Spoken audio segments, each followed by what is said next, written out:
because we now have the Cinema Judge.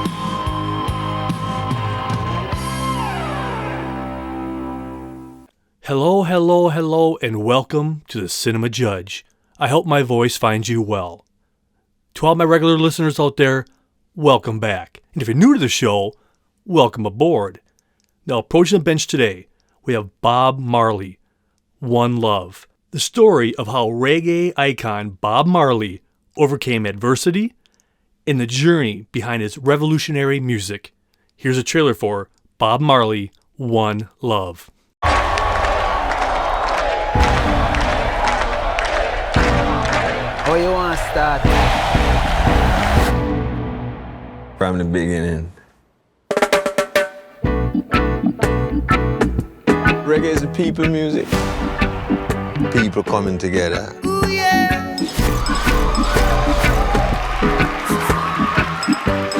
You know you're a superstar. All right, well, tell me. I'm a superstar. I want to jam it with you. And say no vow. We can do it anyhow. Jam it till the jam is through. There's a war going on.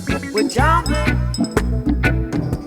You can't separate the music and the message. Cause every day we pay the price. And what is the message? Sacrifice. Peace. Oh, life is worth much more than gold.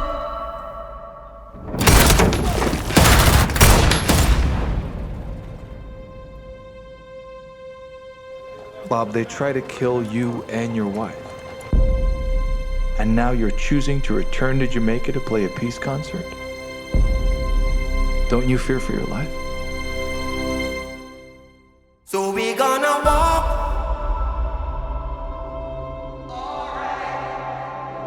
through the roads of creation. My life is not important to me. Are you satisfied My life is for people. with the life you're living? Do you really think this world will make it? Yes. There's no other way. Exodus, That's the source of your strength. we know where we're from.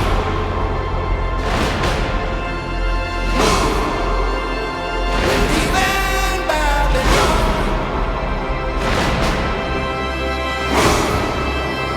We're going to a fatherland.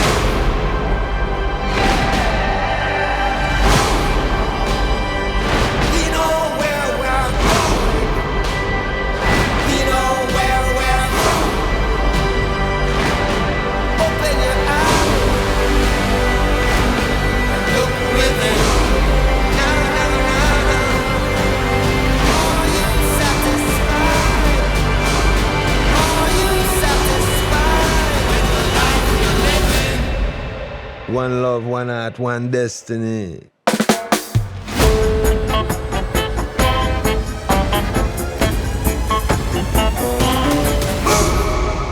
Let me tell you guys something. If you are unfamiliar with Bob Marley, I urge you, today, if not sooner, listen to his greatest hits or find an album, whatever. What he did to music was amazing. He just revolutionized reggae, but not just reggae, but all the other kind of music genres out there. People copied him. Because, like you'll hear later on in this show, people talk about when you listen to his music, you feel like you know Bob Marley. He's like a normal guy. You could approach him. If he was here today, you'd feel like, hey, he's a normal guy. Music genius, of course. And especially the couple years that they focus on in this movie, 76 from 77, that brief window was magic. What he put out in that time will go down in history, in music history, as just legendary. Do yourself a favor. Either find his greatest hits or what have you. You need to listen to Bob Marley if you have never heard him. He brings a smile to your face, even a tear to your eye, because when you hear his music, he's all in. It's all him. I can't even explain the emotions that you feel when you start listening to Bob Marley. Do it right now, or how about after the show? You'll see why. So coming up first, we're going to have his son, Ziggy Marley, up. And he talks about how this is his first time ever being involved in this kind of movie this deep as a producer and trying to find the right director. And he talks about that, finding Reinaldo Marcus Green, about his youth and just his desire to make the right movie. And then we're going to hear from the director, and he talks about the impact, what I recently said about those couple years, but really his whole life. He was so involved in so many lives. What part would they want to focus on? They're coming up next. This is the first time I'm really involved in a movie in this deeper way and seeing like under the hood how things happen.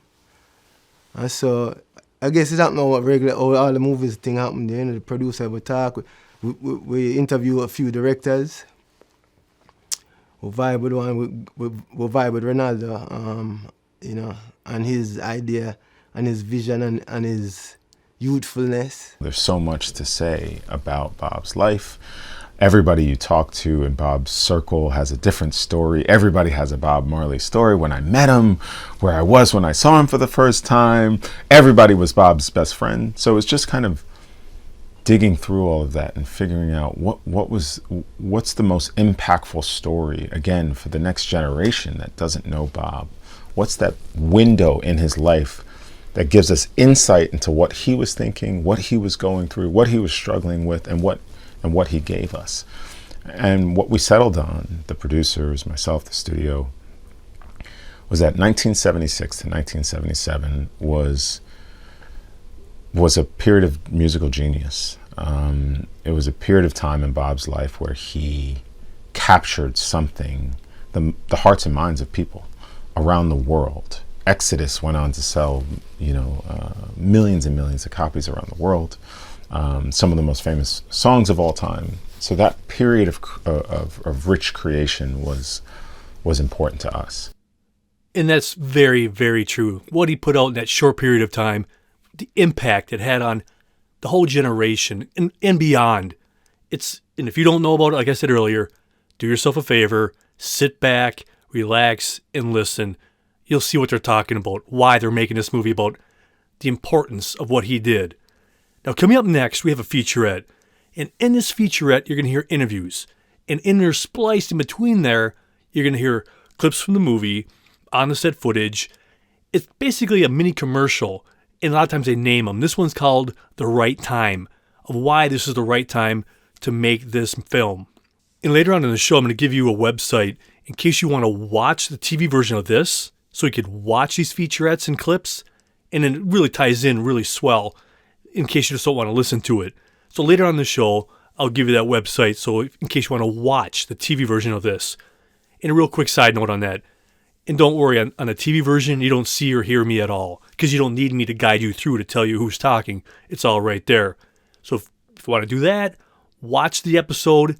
I'll give you that soon. In this featurette, you're going to hear from Ziggy Marley, the director, Reinaldo Marcus Green, the historical advisor, Neville Garrick, and then the daughter of Bob Marley, and the man who plays Bob Marley himself, Kingsley Ben-Adir. They're all in this little featurette, just talking about why this is the right time. People know Bob Marley's music everywhere, all around the world. But Bob was more than just a musician. This movie brings to the world a Bob Marley that not a lot of people know. From the day I born, I never know so much struggle. We tell the story of Bob's life,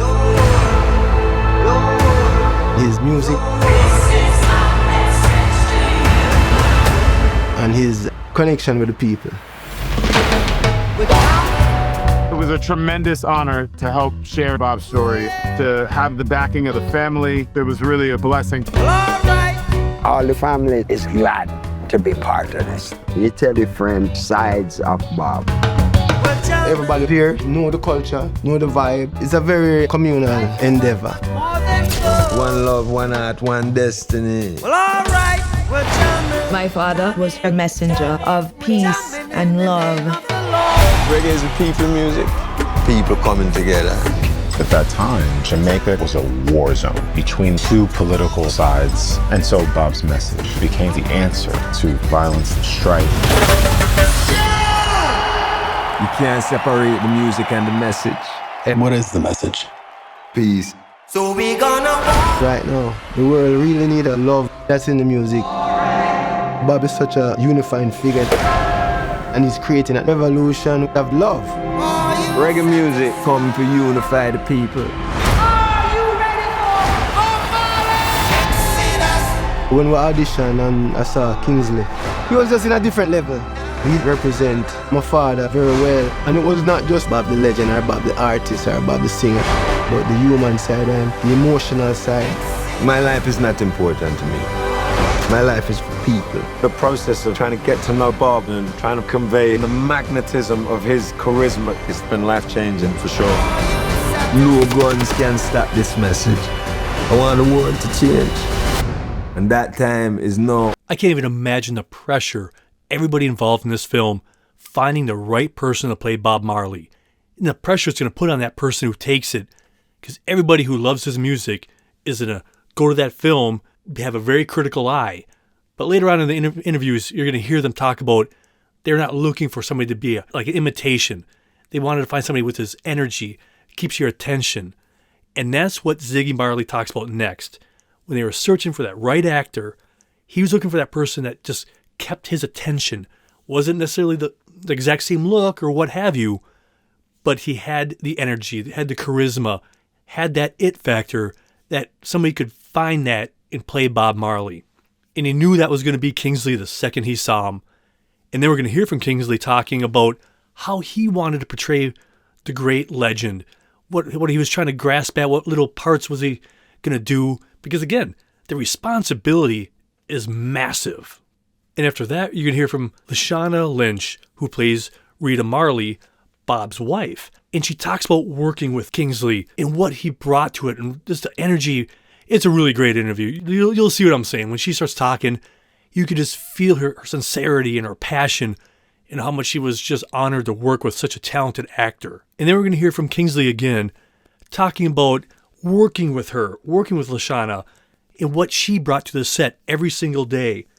But also, they had to find that relationship. They had to create that on-screen relationship between Bob Marley and his wife. Because every time, no matter what you hear from all around, they had that connection. They had that untangible oomph that two people have. Like when they connect, you'd almost hear that snap, that connection when they're together. And from all accounts, they were just like glue. They were meant to be. And that's what they had to try to create on film. And that's no easy feat. We search everywhere to get a good actor for play Bob, But you really need somebody who not just look, but can express that, can keep your attention when you're in the film. And so when we auditioned and I saw Kingsley, who plays Bob, he was the one who kept my attention. And all of us kind of agree, say, yeah, like him keep your attention. We need somebody who will keep your attention for play Bob. So he did a really great job, fantastic job. Because it's a very heavy load, It's a very heavy load for play a man like my father. We knew what the journey was, kind of in a rough sketch. And so we had an incredible head start. And we worked all the scenes. We worked them all tirelessly. And we came to a lot of conclusions about what we wanted to do and how we wanted to represent Bob and Rita in the film. And it was about making sure that it held a dignity and a maturity, and that a lot of unspoken could speak a lot more. He is one of the finest, loveliest, most committed actors I've ever worked with in my career. I am getting emotional thinking about his level of dedication and him allowing me to be as present as I was able to be, because he was right there in the center of what he needed to be for Bob.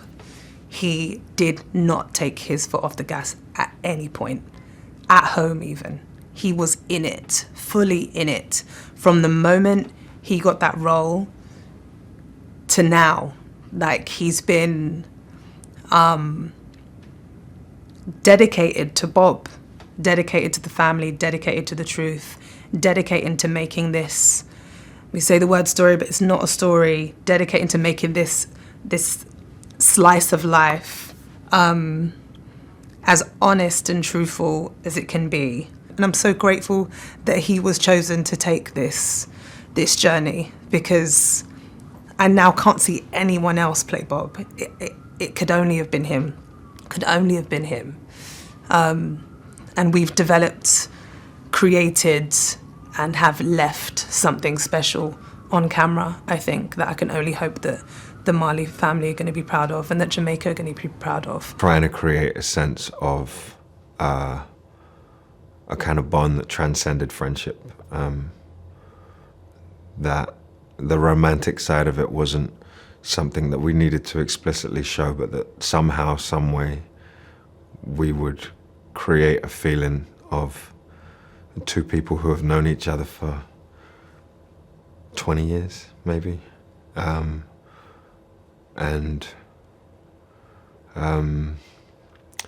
Lashana's work speaks for itself. What she brought to set was an incredible spirit and a calmness that I needed. Whenever Lashana was on set, it was a better day. It was a calmer day. It was a more focused day. I love hearing those honest interviews when you hear actors, actresses talking about working with their screen partner and how important that is, and how having somebody that you trust working with you makes everything just flow better. Because if you can't have those feelings of connection, it's going to be a toasted scene and it's not even going to play well. We've all seen movies like that. But when you watch this, you'll see what these two share.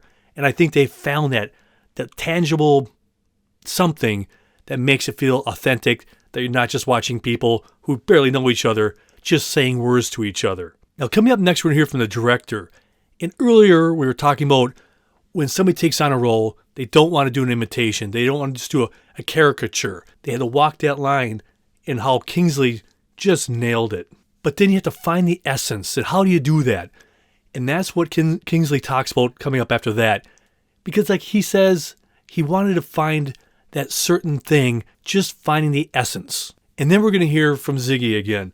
And he talks about Kingsley digging deep to find the character of Bob. And just this is unimportant to this whole thing. But I love listening to Ziggy.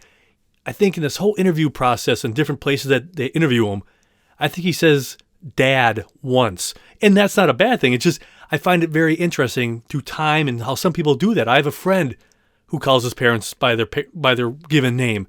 And there's nothing wrong with that. But when I first heard these interviews, I was like, he just keeps saying Bob. And I don't know why. It's just, and like I said, millions of people do it. It just caught my fancy, and I said I'd share that with you. And then we're going to go back to Kingsley, and he talks about trying to find Bob's vulnerability and how that was found by talking to the people in Jamaica. Because what they told him was he wasn't soft. His music was touching and emotional, but he as a man was not soft in any way. So he wanted to try to find that vulnerability. There was never a point where we set out to make a caricature of Bob. And we knew this film was about making an interpretation about Bob Marley. You know, there's only one Bob, and he's gone. And our film and our role and our responsibility, I see, is trying to carry his legacy. How do we do that? We have to get close. And I think what Kingsley did was interpret Bob. And that's masterful. That's an actor acting, not mimicking. And when I saw that baseline, I knew I had found our guy. I think I just had to get my head around what my feeling is when it comes to playing real life characters, which is that it is about the essence of the person, not being an exact copy or trying to do a mimic. But for some reason, when it came to Bob, my instinct was I wanted to be and look as close as I could to him. But I think it was just something to obsess with that I didn't really have that much control over. But if it was me looking in from outside, I would have been saying all the things that everyone else was saying to me. It's like, it doesn't matter about this and that. It's just about the essence. It's just about the essence. He went deep into the character and deep into the emotions of Bob. Him never he didn't just go on the surface. He went deeper, which is a hard thing to do with a personality like Bob. And he always wanted to get it right. You know, I mean, he would fight to get it right. He would, get upset to get it right. It's good. It's good that you have that much feeling about what you're doing, that you're gonna fight to do it right. So Kingsley did that. What's interesting about Bob is that to find his vulnerability in a way that felt truthful took a lot of nuancing. You can't just put Bob in a scene where he's crying because it's not real. And that was the instruction from Jamaica. Bob's not soft. Bob's not soft. Tough gang, So as much as we like to put that on him, the instruction from Jamaica and the family was you have to understand that this man was closer to a football manager in terms of his stance and his position. This is a guy from the street. Yes, he's vulnerable in his music. And yes, when he sings, there's nothing like it. And his lyrics are an open book. But as a guy, trying to find stories about when he was vulnerable around other people, that was like so much of the research was that. It's like, who did see him cry? When was he? In private, who was he? So Ray and I, we really had to explore that and talk to people. We needed a lot of help. Now, we've talked briefly about Rita, Bob Marley's real-life wife. Coming up next, we're going to have some interviews really taking a deep dive both into her as a person and Lashana Lynch, who plays her. And Lashana Lynch, she gives some incredible interviews coming up here soon. When you hear her talk, hear her passion, I'm in total awe of this woman. I'd want her in any movie if I was directing. She's so sincere. She's so caring. She wants to do the best she can. Not just, okay, here's my gig. Let me just get some nuances down. Not for her. This woman is so passionate. I can't wait for you to hear them. I'll shut up here in a second so you can hear them. But first, we're going to hear from the director talking about Rita, how she was a band member, his wife, mother of his children, and what true connection they had all through their lives. And then we're going to hear from Lashana, and she talks about how she wanted to approach the role in meeting Rita. That interview is just stellar. It's just really incredible. And then we're going to hear from the director just praising Lashana, as well he should, and anybody who sees this, you'll understand. Portraying the role and getting the support of the family, these are two wildly different things. How much it meant to her, both as a person and an actor, getting the support and praise and saying you're doing a good job from the family, and how she reached out to them while she's even on set. She'd call up somebody, call up the kids, call up anybody and say, how would Rita respond to this? That's really taking it seriously. And I tip my cap to her. Rita was a band member.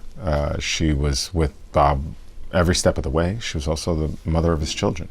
And they had an amazing relationship together, a trust, a deep bond that I don't think a lot of people knew, myself included, when I set out to make the story. And of course, once I met the real Rita in person and I saw her presence and her elegance and her strength, I said, okay, that's what I'm looking for. It was those characteristics when I was casting and found Lashana that I was looking for to capture, because I thought the world should know who Rita Marley is. She's the backbone in a lot of ways to the journey of Bob and Bob's family. And we would be remiss not to show that part of his life or show that dimension to their relationship and just how integral she was to their story together. So I think the world is going to be surprised to know Rita Marley. I think her legacy will live on. But I think she would say, look, it was all for Bob in a lot of ways. She made a deep commitment to that man, which still lives on today, including this film. When approaching Rita, I had to make sure the culture was first. That's me as an artist and me representing her. I had the honor of spending some time with Rita at her home. And it was the most peaceful, wonderful, connected time that I've been able to spend with someone in research. I came in as someone who really wanted to like show Rita that I was the right choice and I was going to do right by her, and you know, like I take this seriously, etc. And then as I spent time with her in this peaceful, you know, wonderful, rich, calm setting, and I do that because being with her just feels so grounded. I was reminded that I'm a vessel for her. I cannot be an actor coming in. I have to be someone who's been given the spiritual opening to represent her. Bob and Rita were spiritual beings that just happened to be encased in a human body, in my opinion. And approaching, creating a film-like version of her was just basically going for the truth. What did I feel when I sat with her? What have her children said about her? How did she approach life? How did she feel as a woman? Lashana Lynch is a generational talent, much like Kingsley Ben-Adir, an unbelievable talent. There's natural talent, and then there's what she's able to portray on screen. When I saw her tape, I thought I had seen her in a few roles before, and I thought she was exquisite, and no less exquisite in this film. She takes everything to the next level. She elevates every scene that she's in. She is just that type of actress. It's presence, it's perseverance, it's commitment. Unbelievable. You know, I know that she works so closely with Sedella and Faye Ellington, who was significant to our production on dialect and understanding what Rita was like, what role Rita played in Bob's life, and really doing the research. And that's the job of the actor, right? To go in and really dive deep into the character so that the performance doesn't feel flat or doesn't feel surface. And she is somebody that dives deep. She's somebody that goes really deep into character. And deep understanding as to what role she was playing at that particular time in Bob's life. I think she does it exquisitely. I cannot wait for the audiences to see her and Kingsley together. They truly are such a magical pair together. And I think it was because of the beautiful struggle of making a film, right? When you have to go so deep into a character, into a performance, you naturally form bonds, and the camera picks up on that. The camera sees that. The camera loves that. To play a real person who's still on this earth and have the blessing of and the support of and encouragement and information from their children is absolutely invaluable. To be able to text Sedella, text Sharon, text Ziggy, be like, would your mum do this? Would she respond to Bob in this way? How do you feel about this line? Like every single which way, I was ensuring that whether they were on set or it was over the phone, they had a hand in it, because it was imperative for us to be able to collect the information and churn it into something that was truthful for them, that was a truthful representation of them. And to see them be happy about it, to see them respond to our work in a way that was encouraging and felt right, was amazing. It was, again, invaluable. And I don't know if me and Kingsley would have been able to access what we did in order for us to achieve these portrayals. I don't think we would have if we didn't have the support that we did from Bob and Rita's children. It just guided us in the way that we needed.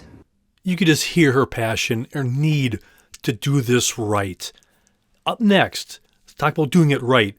We're going to hear from Lashana talk about the vibration of shooting in Jamaica, how being there, the places that he was at, being able to just soak it up like a sponge makes a world of difference instead of like shooting it in some other town to make it look like Jamaica. Being there where Bob Marley walked, the studio that he sang in, the streets he walked, you name it, being just part of there must be just magical in some aspects, especially if you're there with people who knew Bob Marley and tell you, this is where this happened, this is where this happened. You're like, wow, that's incredible. So that featurette is coming up next, and it talks about just shooting in Jamaica.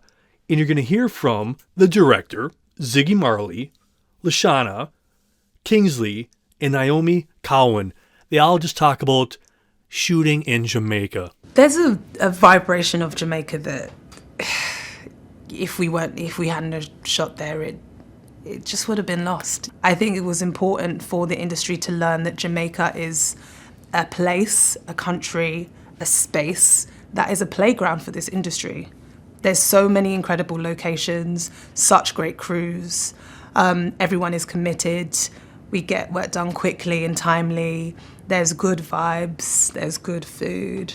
And you just get to be as present and real and open and chill at work without being cold. And it also brought home exactly what we're creating here. We're creating something special for a legend. It's a gift to a legend in his own country. Well, all right, we're jamming. My life is for people, that I can be beneficial to a people.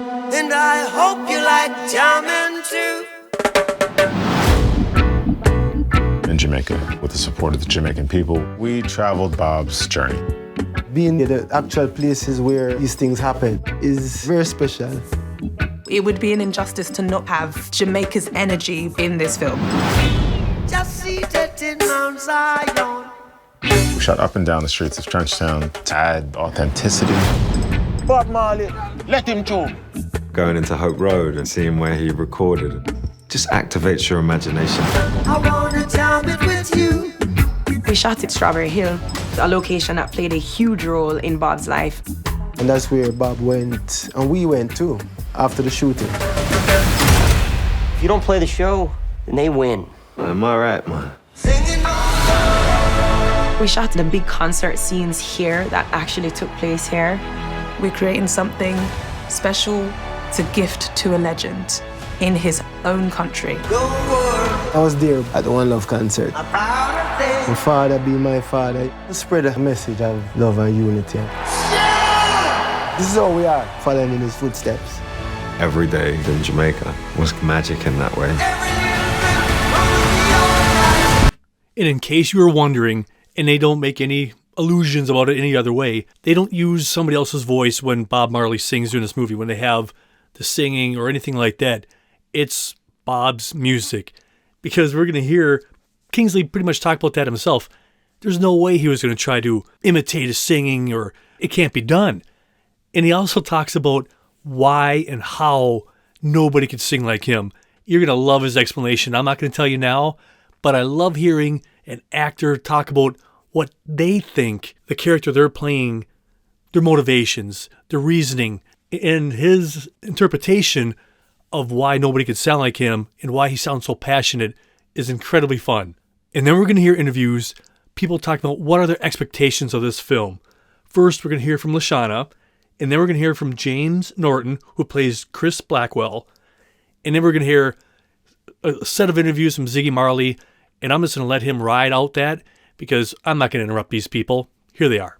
When Bob's singing, the reason why no one can sing the reason why he can't be recreated is because he's singing for his life.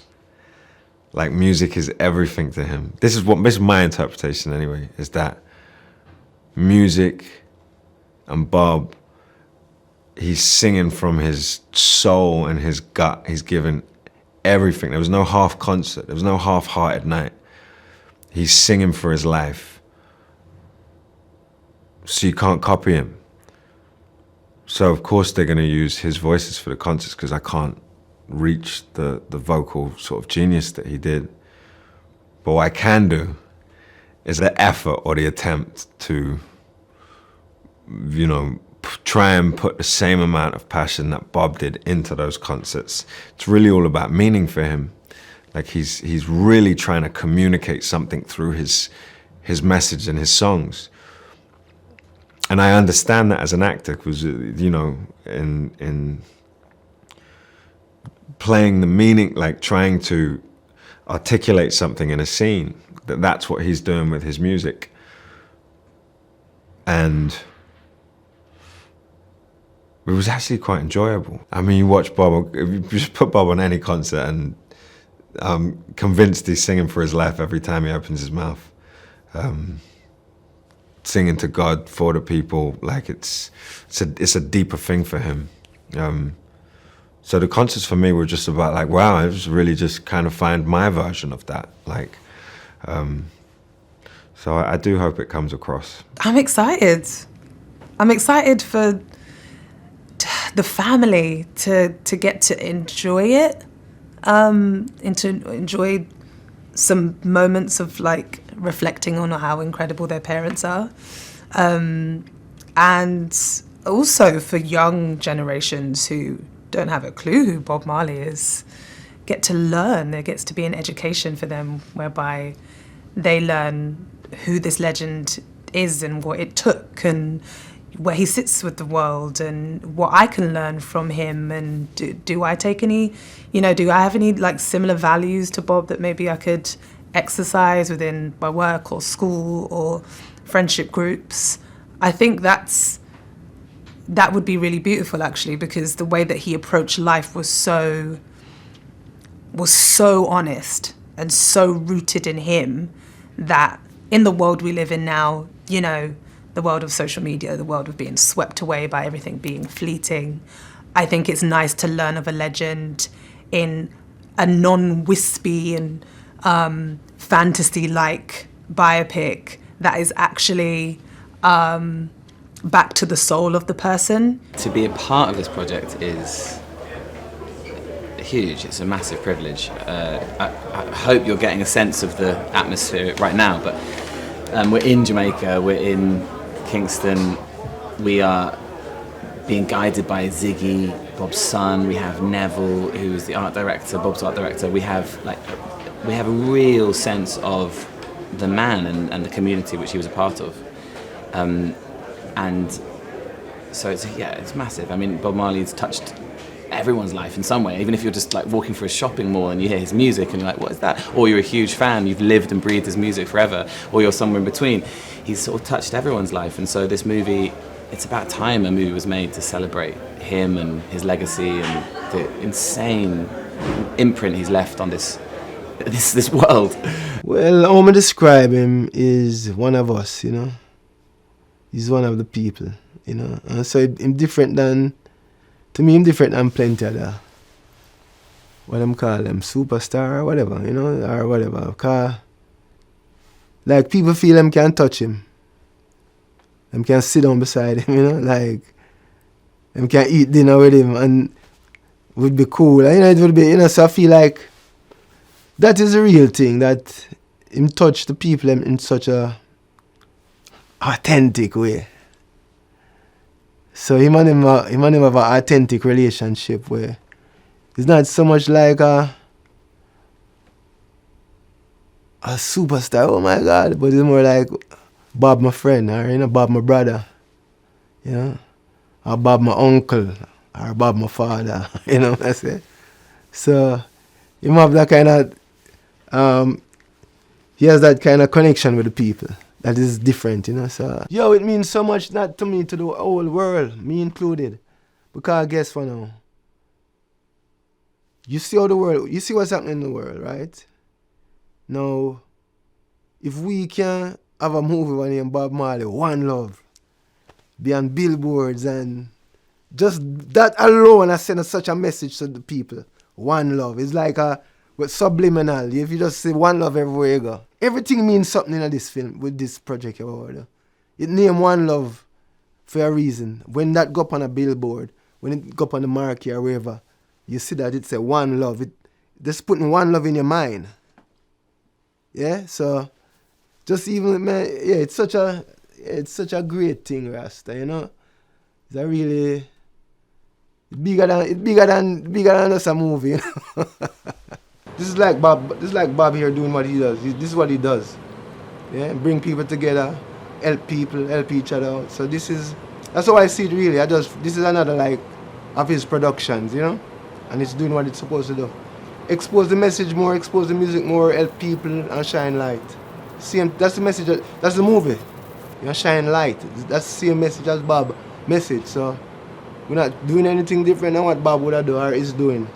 The same philosophy behind the movie, behind the music, behind the man. I really can't add anything else more to that. That pretty much sums up everything coming from the son himself. So who am I to say anything else? Now, like I said earlier in the show, I make a TV version of this.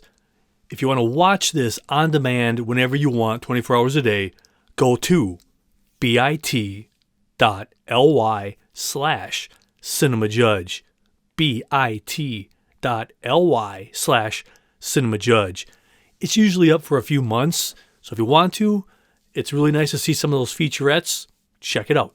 Well, I hope you enjoyed our in-depth look at Bob Marley, One Love. If you guys have any questions, comments, concerns, any way to improve the show, please feel free to let me know. cinemajudge@hotmail.com, or visit me on YouTube, Instagram, Threads, TikTok. I often put little clips there from the show, the TV version, on TikTok. So feel free to look up Cinema Judge. I would love your feedback, because I can't grow if I don't know. I'm not here to cry, scream, yell about Hollywood. That's not our jam here at the Cinema Judge. We want to present you the evidence, create a movie oasis, a place where you could come and hear about one movie or TV show. Because we all walk a different path. Who am I to tell you not to see a movie? I might tell you I love a movie, but I'll never tell you don't see a movie. Because any movie is somebody's favorite movie. There's so much noise out there, guys. I'm not here adding to it. I'm just here to sit here and talk about a movie. I'm just a guy sitting in my basement in the middle of the night talking movies to you, wherever you are. And I love hearing where you listen to or how you listen to this show. It really does blow me away. Because like I said, I'm just sitting here, Bloomington, Minnesota, in the basement, just talking to you. And you are from all over the world. And sometimes people listen to me when they're driving to work, sitting at home, just relaxing, taking a long road trip, listening to it overnight, whatever it is. I am honored, and don't think for 1 second I don't appreciate that. Every time I look at a city or country that shows up, I'm like, this is amazing. Because I don't know any of you folks, but it feels like I do now that I always see the same cities show up again and again. To me, it hopefully says you like the show and you like hearing about whatever it is we're talking about. Because like I said, not every movie we do here is a blockbuster. Not every movie is a tentpole. Sometimes they're independent films. Sometimes they're biographies like this. That's what I like to do, to share movies with you. Because I can't fix what I don't know is broken. And some of you might be listening to this show 2 weeks from now, 2 months from now, 2 years from now. That's why I try to keep this in a little bubble. I try not to let too much of the outside forces or news seep in. I want you to be able to listen to the show and tune out all that stuff and think, hey, maybe this was recorded just a couple days ago. That's kind of like my side kind of thinking when I do the show. I don't want to bring in all the outside noise. Because maybe there's enough noise in your world and you don't want any more. You just want to sit and listen to a movie or news about a movie. Take that deep dive. That's why I don't bring in the outside news too much on this show. I do occasionally, but not a lot. But now this is the part of the show where I thank you, the listeners, for listening to the last episode. And some of you might ask, hey pal, I listen to several old episodes. And that happens every day, every week. So I don't give shoutouts to them because that's impossible to track. Because I'd have to take a screenshot every few minutes or a few days or whatever and try to remember which ones are new because it's not necessarily in order. But let me assure you, I look at my phone or my computer and I see somebody listen to a show from 2 years ago, 3 months ago, whatever it may be. It blows my mind. So I am grateful that you guys will go back in the catalog and listen to something that you might be wanting to rent on TV or buy, and then you get to hear these interviews. And that just makes me so happy that you're willing to do that, because that's what I do it for. I do it for you and anybody out there who wants to learn about one particular movie, because that's the joy. I love taking deep dives. So here are some of the people that listened to the last episode. Oh, one more thing too. I never give shoutouts too for those who listen on YouTube. I would love to, but it's not very specific about where and all these other things. But I do appreciate everybody listens to or watches and listens on YouTube. But as a side nugget on that one, every once in a while, this podcast in its purity is how it always is. But on YouTube, every blue moon, I have to cut scenes or cut moments out of it due to copyright restrictions, which is, and I totally dig that. I respect that. That's why I remove them, because I don't want to be taken off the air like I did years ago, not understanding the whole philosophy behind all that stuff. So in case you listen to both versions, YouTube and this, you might sometimes hear a difference because I sometimes have to cut things out of the YouTube version. I digress. This shout out goes to everybody who listened to the last episode. Everybody from the United States, Germany, you guys, every week. Thank you so much, Germany. Austria, New Zealand, Poland, you guys, thanks again, Poland. United Kingdom, same thing. Canada, Australia, all you guys repeatedly show up. I am so happy about that. South St. Paul, Minneapolis, Minnesota, Vienna, Virginia, Anaheim, California, Coon Rapids, Minnesota, Eagan, Minnesota, Vienna, Howley, Minnesota, Mount Vernon, Ohio, Halifax, Nova Scotia, and just a side note on that, Nova Scotia, one of my favorite shows is shot there. I love this show, The Curse of Oak Island. So every time I see Nova Scotia, I'm like, sweet! I wonder how close you guys are to the Curse of Oak Island area, or if you're even gone there to visit on the tours. But that's just for me because I love that show. Maple Grove, Minnesota, Columbia, South Carolina, Louisville, Kentucky, Melbourne, Victoria, Las Vegas, Nevada, and that's just a few to every solitary one of you. Thank you. And I do have a couple more, and I'm not even going to try to pronounce these. I'm just going to do that fancy translate thing and just play them here for you, because I don't want to disrespect you guys from Poland and beyond and mispronounce your name. So I'm going to hit that little fancy button, translate, and just hold it up to the microphone so I can give you proper respect. Give me 2 seconds. Krefeld, North Rhine-Westphalia. Bydgoszcz, Kujawsko-Pomorski. St. Neots, Cambridgeshire. Huh? See? I knew I could figure out a way to give proper shoutouts to you guys, because I always butcher your names, and that's never my intent. So to every solitary one of you who took time out of your busy life to listen to this show, thank you. And this week's bourbon shoutout goes out to the incredibly kind, talented, super helpful Kirsten. All your guidance and information to help me with my new equipment, and you know what equipment I'm talking about. It's been wonderful. I can't wait to meet up with you again so we can talk about all the details involved with it, because you are so helpful and it's put my mind incredibly at ease. So to you, Kirsten, cheers. Now, like most weeks, when I'm making the TV version of this that turns into this podcast, I'm cranking tunes, and that's just my happy place. Movie and music, I smash them together like a glorious peanut butter and jelly sandwich, and I'm in my happy place. And I don't really even have to tell you what I was listening to on this go-around. It's blatantly obvious. It'd be morally wrong to go another route. So, of course, I listened to the legendary Bob Marley. Listening to that, editing this, it was the perfect storm. In the greatest hits I listened to, the version was Legend, the best of Bob Marley. And it's kind of a close-up of him. His left hand is underneath his chin. He's looking off to the right.